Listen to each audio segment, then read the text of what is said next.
talking about a great wild herb today that everyone should know. It's invasive in North America, sweet clover. So I knew that different foragers cooked with sweet clover, but I confused it with another plant, so I overlooked this for a number of years until I smelled it fresh in my dad's farm field earlier this year. But I knew Pascal Bauder and other foragers in the Midwest cooked at this plant.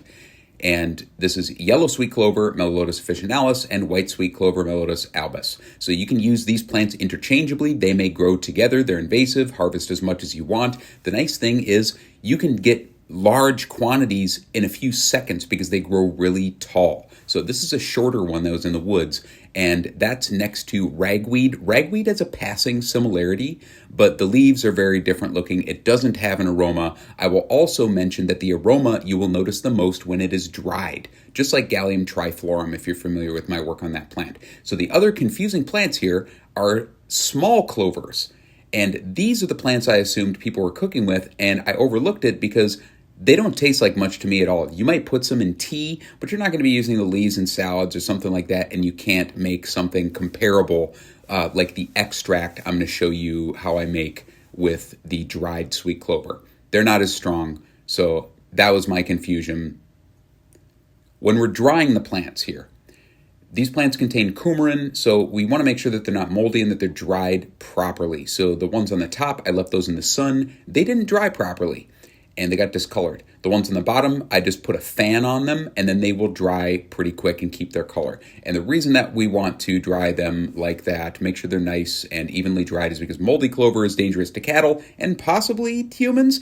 I just have to cover my butt on that. If you're on blood thinners, maybe don't work with this plant because it gives cattle dicoumarol poisoning, which basically means that blood can't clot.